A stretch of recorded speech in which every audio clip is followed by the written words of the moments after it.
So welcome today. Right here we have the Kustom Pro Laser 3. As you'll notice, there is a battery compartment right here. We have a 12-volt corded cable. So we're going to plug this in, put this handle in here, and slightly turn this. You'll notice that our laser is coming up and you're going through an internal circuit test. What this circuit test does is internally test the calibration of the laser. Laser works on light, so it's measuring the time it takes to run that internal circuits there against known times, and will let us know whether this is a pass or fail. You can see here that this says a speed and range on there. We have a test button, which runs it through the internal test. It'll go through there. A lot of times if you get one that's having problems, you'll see a timing error, 10, 20, 30, 40, 50, 60, or all the way up to a timing error 70. Those would need to be sent in for repair. Then we would hit that mode button. Under the menu, you notice they have distance, directional. You can tell it cars just coming towards you, just turning away from you. You'll have a weather mode on there for if you have snow, rain, that kind of stuff. It'll make the radar or the laser perform better in those conditions. You have stopwatch and differential on there, differential test. This one here, you have the HUD brightness on there. So when we look down this reticle here and you see the reticle at the top up there, how bright do you want that to be? And then you have a backlight brightness on this laser as well. When we get in to start using this laser, the first thing we should be doing when we power this laser up, which this laser is going to give us, if you're looking at cars going away from us, like that semi going away from us, you're going to be looking at about 5,000 feet going away from them. And then coming towards us is the range is spec for about half of that, so about 2,000 to 2,500 feet. And that has to do with the reflective surface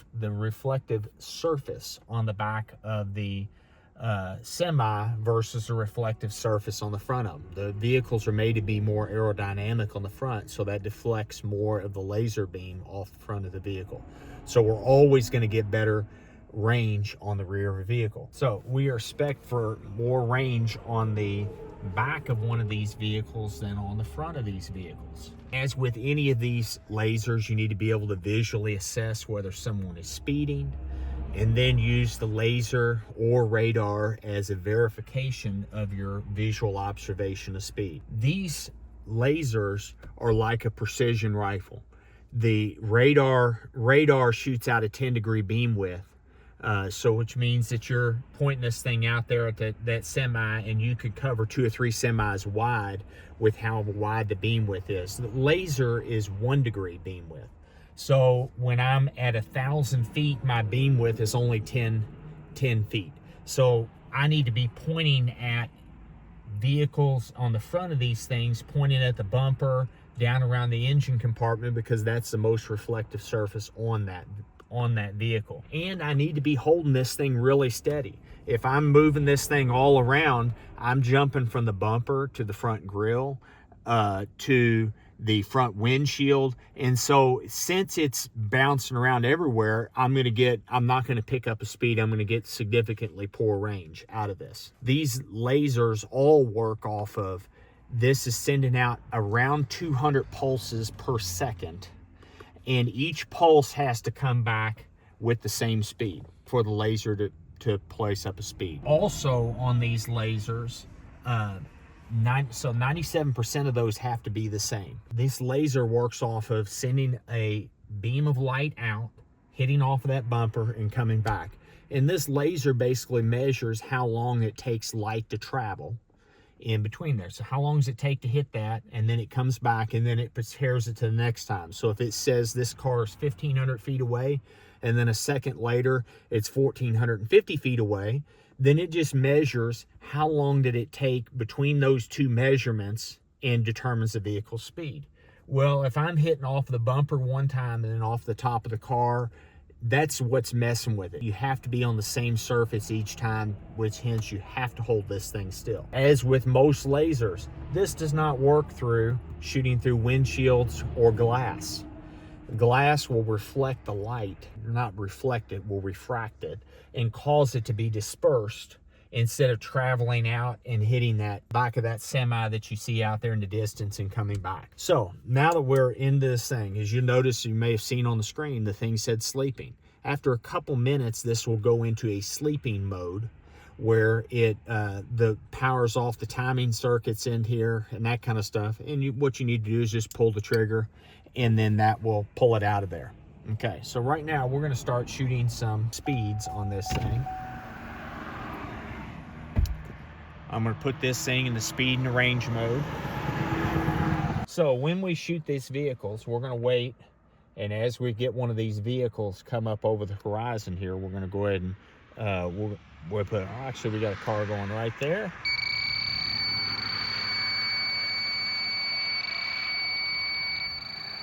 Okay, so right there it shows 59 miles an hour. And the last, when I cut the trigger off, he was 620 feet away. You'll notice when I get a steady tone on there, that means that I've really locked in on that vehicle.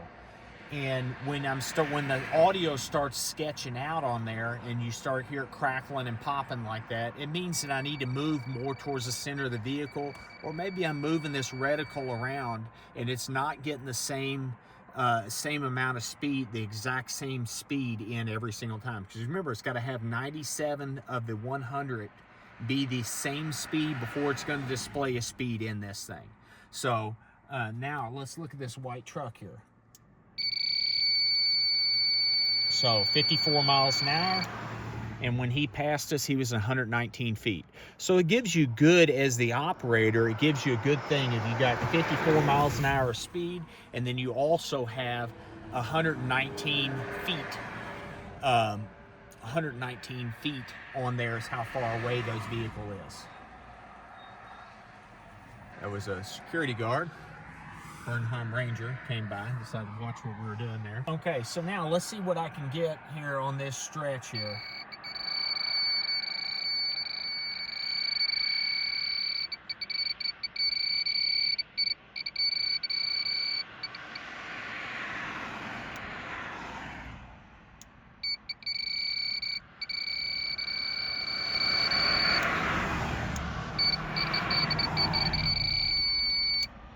We got one at 62.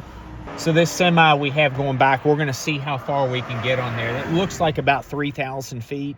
So 2,300 or so. Let me see if it gets in.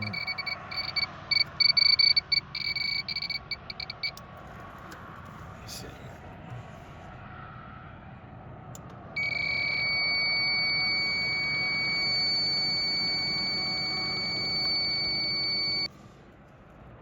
So, like I was saying before, this laser here, powered by an internal battery. If you get a battery, you won't have this cable on here. You'll just have a battery that you stick into a charger, and it plugs up directly into this, just like that.